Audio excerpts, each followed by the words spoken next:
Welcome to the world of science fiction stories, and don't forget to like, share, and subscribe my channel. Enjoy the listening. Female medic never thought she would save the old alien feline until she brought it back to life. They called him the last roar of the old flame. Zarlan, the ancient tiger beast of Velcra, was no ordinary being, towering in size, with obsidian stripes etched across his golden hide like living flame. He was older than half the council that knelt before him. His presence alone could still a room, not through fear, but reverence.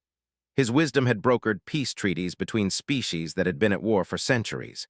His roar was once said to split thunderclouds and quiet battlefield rage. The Grand Convergence was meant to be a celebration, 50 systems gathering for the renewal of the unity pact on Orize, the glittering capital moon of the Galactic Empire. Ambassadors arrived in vessels carved of crystal, of bone, of light. They came in cloaks woven from nebula silk and armor forged in star forges, but no one stole the breath of the crowd quite like Zarlan. Dr. Lenina Hart was not supposed to be anywhere near the central procession. As a medic assigned to emergency standby beneath the lower ring of the celestial rotunda, she was supposed to monitor vitals, scan crowd activity, and remain invisible unless catastrophe struck. But even she had stepped away from her post to glimpse the legend. She stood among the edge crowd, her dark eyes reflecting the ceremonial fire lights. Zarlan walked in slow, regal strides across the elevated ring of the spire. No chains, no guards, he needed none. A low murmur accompanied his every step, part awe, part prayer. The Varar drummers slowed their rhythm to match his pace. Children peeked over walls, and even the Empress herself, veiled in starlace, bowed her head as he passed. And then the impossible happened. Zarlan stumbled. It was slight at first, the hitch in his back leg, a twitch of his tail. But then his limbs folded like pillars crumbling in slow motion. A soundless thud cracked across the spire as the tiger beast fell. Gasps, screams, chaos erupted. His ceremonial guards were frozen, half in disbelief, half bound by ancient law that forbade interference with the High Elder's natural passing. But Lenina didn't freeze. She surged forward, vaulting over the wall like it wasn't 3 m high. Her boots pounded the polished floor as the crowd parted. Some reached out to stop her, others shouted at her to halt, but she didn't hear them. She was already at his side, already scanning, already seeing what no one else dared admit. He was dying. Zarlan's eyes were half lit, his massive rib cage rising in shallow, ragged gasps. She pressed a palm to his throat, searching for the double pulse rhythm known to his species. Nothing. She pulled her wrist scanner, calibrated it manually, shoved the device to his chest, and cursed, his heart was failing. She had 30 seconds, maybe less. Lenina dropped to her knees beside him, unclipped her emergency auto-suppressor, and deployed it across his chest. The device, designed for humanoid species, sparked and failed. She yanked it off and tossed it aside. She didn't have time for protocol or tools, just her hands. She straddled his front limb and placed both palms over the dense musculature of his heart wall. It would be like compressing a mountain, but she tried anyway, pushed, counted, pushed again. His fur was singed at the edges with age, his breath sour with pain, but she didn't stop. People were shouting, officials ran toward her, guards with weapons half drawn. She ignored them all. "Not like this," she hissed between compressions. "Not today, not here." Zarlan's body was still, but Lenina felt something just beneath her palms, a tremor, a flicker. She kept going, and then a single, thunderous breath exploded from his lungs. Lenina gasped and stumbled back as Zarlan's chest heaved. His eyes opened slowly, glowing faintly in the firelight. He blinked once, twice, then his head tilted and his golden gaze fixed directly on her. The entire rotunda fell silent, and then in a voice so deep it seemed to rise from the floor itself, he spoke. "You." He rumbled, "You dared to touch a dying god." Lenina, breathless, didn't know how to answer. Zarlan's lips curled, not in a snarl, but in something older, something almost like a smile. "Then let the stars know this," he said. "I thank you, human." The crowd didn't cheer. It couldn't. It was still too stunned to breathe. 1,000 diplomats stood frozen, their jaws parted, their heads turning slowly from Zarlan to the woman who knelt beside him, her hands still trembling. Lenina's name was unknown to them, her station too low, her species too new to matter, and yet before all their eyes, the greatest living beast in the galaxy had spoken gratitude not to a sovereign, not to a council, but to her. The silence shattered when the Empress herself rose from her throne. "Guards," she said, her voice quiet but sharp, "escort the healer to my chamber." Half the rotunda stirred, half recoiled. Some cried outrage, believing she would be punished. Others nodded, understanding already that something irreversible had taken place. Lenina didn't resist as the guards surrounded her. Zarlin remained lying where he was, his breath steady now, eyes closed again in rest, but not deaf. She passed beneath his massive paw, which shifted slightly as she walked, brushing the air beside her in what felt eerily like a gesture of protection. As she was led from the spire, murmurs followed in every direction. "Did you see that?" He spoke, he thanked her, she touched him. By the time she arrived at the Empress's private hall, half the galaxy had already seen it. Someone had streamed the entire encounter across dozens of channels. The Empire tried to suppress it. It failed. By nightfall, the phrase, "Thank you, human," had been etched into a million screens, a million minds. In the Empress's chamber, Lenina stood on a marble disk embedded with constellations. The Empress, veiled still, paced slowly around her. Behind the veil, her expression was unreadable. "You realize," the Empress said at last, "that what you did will change everything." "I didn't mean to," Lenina replied. "I only meant to save him." "And yet," the Empress said, turning, "you may have just rewritten the chain of reverence across 50 worlds." Lenina looked down at her hands. "I didn't have a choice, he was dying." "No," said the Empress, stepping closer. "You chose not to accept it, that's what made it powerful." She studied Lenina for a moment. "Go rest, you will not be touched while Zarlin breathes." And as Lenina turned to leave, the Empress whispered, "You were the only one in that chamber brave enough to disobey." Outside, the winds of Araxis stirred the banners of Empire, and far above them in orbit, ships from a dozen worlds began broadcasting new codes. Codes of recognition, of change, of a single moment when the oldest beast of the stars whispered thanks. The halls of the Imperial Records Dome had never known such stillness beneath vaults of crystal, where the histories of galaxies were engraved in alloyed starlight. The taters and recorders gathered not to file another age-old treaty, not to document another war, but to replay a single moment, again and again. Zarlin, the magnificent tiger beast of the burning plains of Velcra, elder of the Storm Fang lineage, firstborn of the Ember Veen, had spoken, not in command, not in judgment, but in pure, unadulterated gratitude. "I thank you, human." The words crackled through the crystalline broadcast arrays, spoken in a tongue that had only ever been used in rites of passage and combat absolution. Some couldn't believe it, others tried to discredit it. A few called it a trick of breath, a dying hallucination projected by a faulty translation node. But those closest to Zarlin that day, those whose very skin had felt the tremble of his voice through the stone beneath their feet, said otherwise. They had heard the truth, and the truth did not care who accepted it. Lenina Hart remained at the heart of it all. Her name, once buried among registry logs and emergency rosters, now lit up channels from the Empire's core to its rim colonies. But fame brought not adoration, it brought scrutiny. The Empire's High Review Chamber summoned her within 48 hours of the event. She arrived not in armor or robes, but in her medical field uniform, stained from the moment she'd saved the tiger's life. No one offered her a seat when she entered the chamber.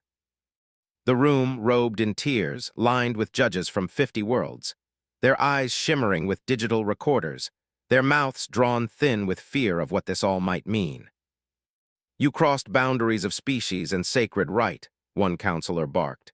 "You interfered with a High Elder's passage. He was passing, Lenina," another said. "He was dying. That distinction is not yours to make. He was alone. Everyone let him die." Whispers rippled through the room. One of the elder counselors leaned forward, eyes like coals glowing dimly. "Do you understand that your actions have set off tremors in our hierarchy? Entire species base their social structure on the belief that beings like Zarlin are above us, untouchable, eternal. What you did was CPR," Lenina interrupted. "Chest compressions and breath work, not sorcery." A few chuckled, most winced. "You risked galactic structure for a heartbeat." "No," she said calmly, meeting every gaze in the room. "I reminded it that life comes first." Behind her, the chamber doors opened without sound. The guard stepped aside and Zarlin entered. Every breath in the room paused. He had no escort, no regalia. He walked slowly, not because he was weak, but because he meant every step. When he reached the central platform, he lowered his great body beside Lenina and spoke. "You debate the worth of her hands, I do not." No one dared interrupt. "I have walked the edges of time, watched suns burn and fade. I have buried empires and cradled kings, but when my blood turned cold and my breath failed, none of your laws came to me, no priest, no warrior, no flame of prophecy." He turned his head to Lenina, only her, and then he faced the judges again. "You claim she changed everything. I say she returned us to what was lost." He stood again. "She is no threat, she is a reminder." And with that, Zarlin turned and walked from the chamber. Lenina followed in silence. No one stopped her, no one dared. By the time Lenina and Zarlin returned to the neutral moon of Svarin, where the Unity Accord negotiations had resumed, the stars were already shifting sectors. Once silent, questions now arose.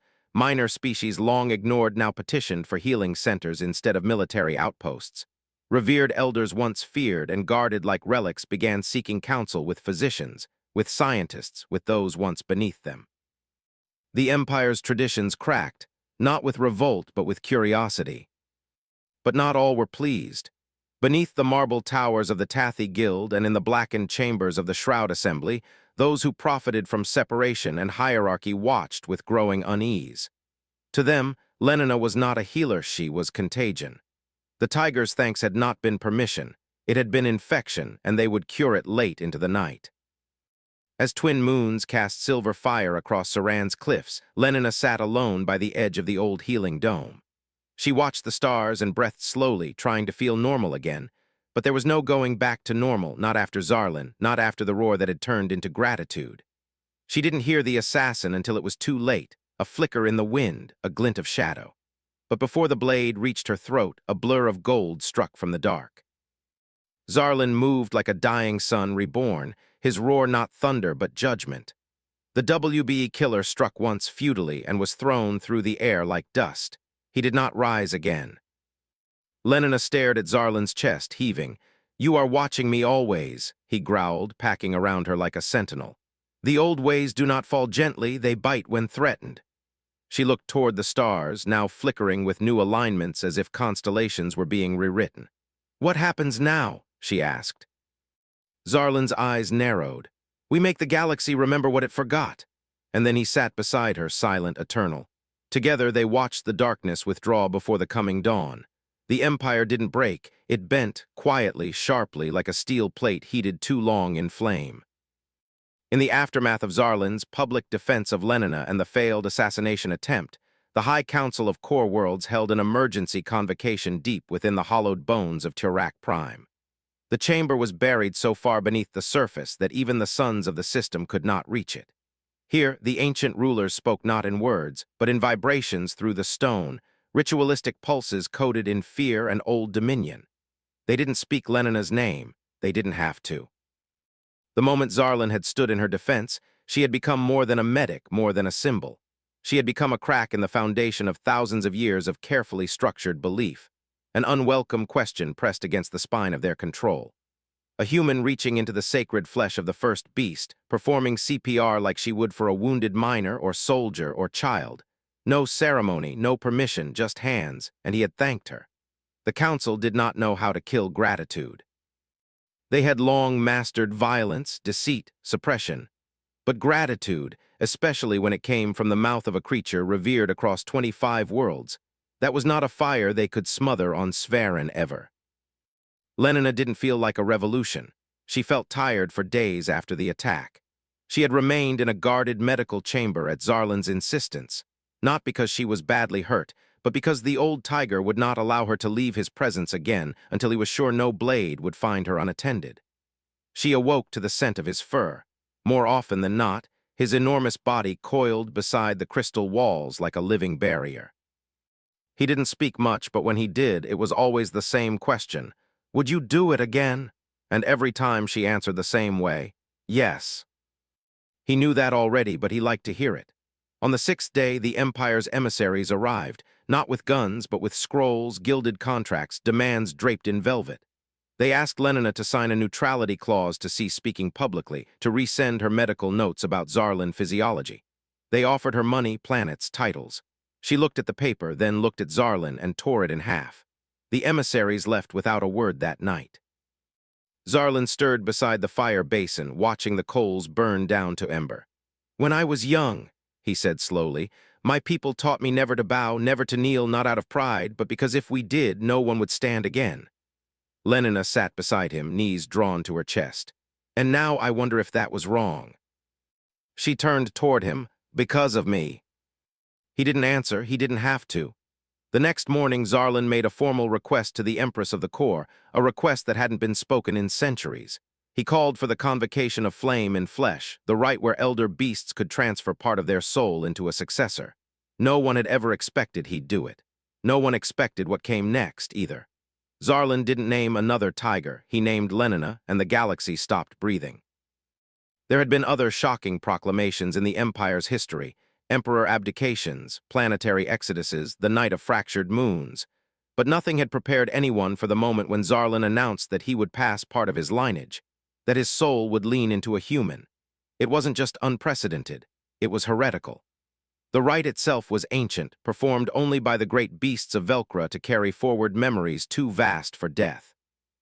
It was done in fire, in breath, in claw, two beings standing before a council of witnesses, surrounded by sacred ash, exchanging more than blood, exchanging memory, binding spirit. It had never once been performed on a species outside the old line until now, and Lenina didn't refuse. She couldn't, not because of pressure, not because of legend, but because the moment Zarlin placed his paw against her chest and said, "You carry me already. Let us make it true," she felt it. The echo of his heart, the rhythm that she had jump-started, it beat in her still, and she understood. The rite took place beneath the skystone spire, surrounded by skeptics alike. Lenina stood barefoot, dressed in the white linens of the Varen, while Zarlin circled her, his body painted in ash and starlight. He roared once, not as a challenge, but as a calling, and she didn't flinch as the fire was lit between them and the air filled with the scent of scorched memory. Lenina stepped forward. Zarlin pressed his forehead to hers, and in that moment she felt it all. His first hunt, the wars he survived, the children he raised, the lovers he lost, the ages he walked through barefoot beneath burning suns searching for a reason to still exist. And then she felt something else, her own heartbeat mirrored and a whisper, "Thank you, little healer." When it ended, Lenina collapsed to her knees, shaking, covered in soot and firelight. Zarlin stood behind her, taller somehow, quieter somehow, as if something in him had finally settled. The council didn't speak, but they didn't stop it either because they had seen it, and no one could deny what their eyes had beheld.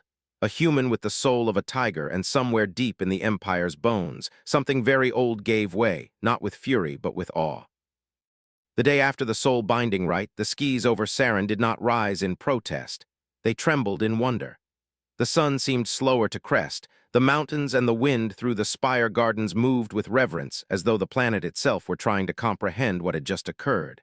For those who witnessed it, the exchange of fire, of memory, of soul, it would become the anchor point of their lifetime, the day when the last great tiger of Velcra gave a human his legacy. But not everyone was awed in the Imperial core.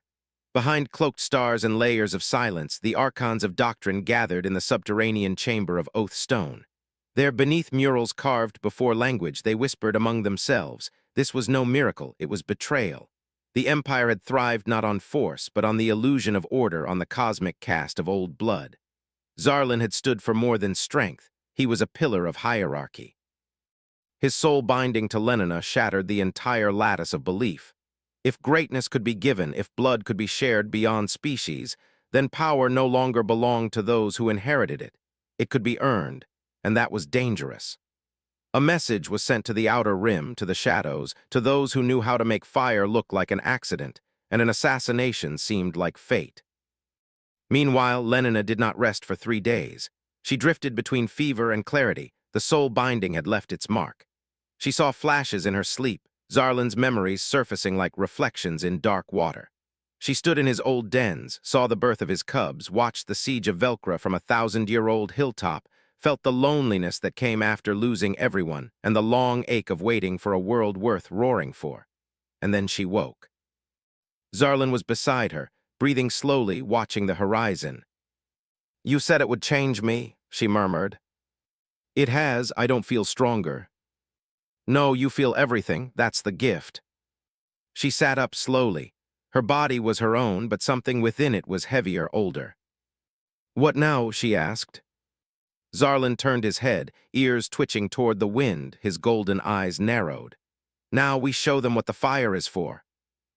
And as night fell again over Siller, lights began to appear across the hills. Fires, signals, ships arrived in silent procession. No war drums, no banners. Beings from across the stars came uninvited but expected, tiger kin of distant lineage, scholars who had studied the rites but never witnessed one, farmers and orphans, forgotten warriors. They came to kneel not before Lenina but beside her. A circle was forming, and from its center the echo of the soul binding continued to pulse. One breath, one flame, one voice shared between healer and beast. They struck just before the 13th night. No heralds, no announcement, just a shadow that fell wrong across the valley and a chill that slipped past every sensor and spell. The lanterns dimmed, the guards fell without sound, and Lenina, standing in the stone basin where she had begun to teach the soul-binding rhythm to others, those of any race who dared feel the shape of another being's soul, felt a spike in her chest, not fear but warning. She turned, already knowing the figure that emerged wore no sigil, no crest, just a mask, bone white and smooth, an armor made of woven night. His weapon wasn't drawn, he didn't need one. He had come to finish what the Empire's silence had started. Zarlin landed between them with a sound like a planet shifting. His claws cracked the stone, his fur rippling with energy drawn from memory and fury. He didn't roar, he simply said, "Leave." But the assassin stepped forward unbothered. "It must end," he said. "You've broken the order." Lenina stepped beside Zarlin. "I didn't break it, I revealed it." The assassin tilted his head. "Then die for it." He moved like liquid metal, too fast for eyes, faster than thought, but Zarlin was faster. The clash didn't last long, it didn't need to. Zarlin's paw hit the assassin midair, slamming him into the mountainside with a thunder that cracked the sky. The assassin landed hard, rolled, rose again, but now limping. He raised his blade and Lenina stepped forward. She didn't need claws, she didn't need fire, she had something older. "You think killing me will undo what happened," she said. "But the moment he gave me his soul, the fire spread. You can't kill what is already burned into the heart of the world." The assassin faltered. She walked toward him. "Do you feel it?" she asked. And he did, because behind her the fires had returned. Hundreds of beings stood in a widening circle, eyes glowing, breath steady, souls awake. The assassin turned to run, but he didn't make it. Not because he was killed, but because he stopped. Surrounded by those who had once feared him, now unafraid, he dropped his blade. And in the silence, Lenina looked up at the stars. "They sent one to kill, a symbol," she said. Zarlin's breath steamed beside her. "They'll have to do better." Far above them, a satellite caught the entire event by dawn. It had been seen on every world in the Empire, and the words of the assassin echoed not in threat but in failure. "It must end." And it had not. Lenina's life, not the fire, but the Empire's illusion that it alone decided what life was worth saving. The day after the failed assassination became known as the Turning, though no official declaration ever named it. It passed from system to system not through doctrine or decree, but in murmurs, gestures, and firelight. A whisper seated in every orbit. The fire lives elsewhere. Now Lenina Hart walked the cliff edge of Sarin, her coat whipping in the wind, her hands no longer trembling. Behind her, the sacred valley shimmered with new growth. What had once been ash and ruin now pulsed with green and gold. It wasn't magic, it was life sown in the breath. She had returned and nurtured it by those who believed something new was possible. Below her, the crowd gathered once more, not for a coronation, not for war, but for understanding. Delegates from 100 races now stood where emissaries once refused to look. Zarlin sat at the center, still massive, still regal but quieter now, an old god no longer worshipped but respected. Lenina stepped forward onto the speaker's stone. There were no microphones, no amplifiers, just her voice and a galaxy listening. "When I saved him, I wasn't thinking about species or politics or ancient rites. I saw a heart that had stopped beating. I knew how to start it again, and I did." No one moved. "I wasn't chosen, I wasn't appointed. I simply refused to let him die." She looked toward Zarlin. "He gave me something after that, a part of himself, a fire so old it sings in my blood. But it wasn't a gift of dominance, it wasn't about power." She turned back to the crowd. It was about trust. He trusted me, and now I ask you to do the same, not with me, but with each other. A shudder of movement passed through the audience, not of fear, but of awakening. Ancient rivalries had begun to dissolve. Worlds that once spat fire at each other now sat cross-legged under the same stars, because they had all seen it, the image of a human kneeling over a dying beast, defying extinction with nothing but her bare hands. Zarlin rose. He walked to her side and let out a low, rumbling sound, not quite a growl, not quite a purr. It was the sound of beginnings. Then, with no ceremony, he turned to the mountains, raised his head to the twin suns, and roared. It was not a roar of dominance. It did not call for battle. It did not declare victory. It was a welcome, a roar that invited every species, every voice, every broken soul to step forward and be counted. The suns trembled, the wind howled, and in places as far-flung as the fractured ice worlds of Renuka and the hollowed vaults of Veron's moons, beings of every shape and breath looked up and knew that something in the fabric of the galaxy had changed. For the first time, the fire did not belong to the oldest. It belonged to everyone. 5 years later, the soul-binding flame still burned, not in temples, not in relics, but in clinics, in schools, in gatherings. Lenina never returned to Earth, not because she was unwelcome, but because she had found where she was needed. She led no army, she held no throne, but when famine struck the Voltor archipelagos, she arrived with food. When plague burned through the bone fields of Chex, she came with medicine and hands that knew how to hold the dying. When two species stood on the brink of mutual destruction over a line in the dirt, she stepped between them, not with weapons, but with the quiet weight of what she had once done, and they listened, not because of her name, but because they remembered the tiger who had thanked her. Lenina kept working long after the Empire stopped fighting her. In time, even the archons of doctrine scattered. Their rituals lost meaning in a world where courage was no longer bound by blood. Statues were not torn down, they were rewritten. A new one rose beside the spire of the Unity Archive, carved from starstone. In memory, it showed Zarlin not roaring, but curled protectively around a small, kneeling figure, and beneath it a single phrase in all languages: "One breath can change a world." Lenina stood before that statue only once. She didn't cry. She simply touched the paw of her old friend, whispered thanks, and left a single folded medical cloth beneath it, stained faintly with soot and blood from a day long past. Zarlin died not long after, not in pain, not alone. He died with her at his side, resting his head against her legs, breathing slowly until the stars finally called him home. She carried his soul still, but now she carried more, a galaxy that had learned to feel, to listen, to kneel beside the fallen regardless of species or creed, and whisper, "Not yet." And if they listened closely enough in the quiet between stars, they could still hear it, the roar of the last tiger and the heartbeat of the first healer.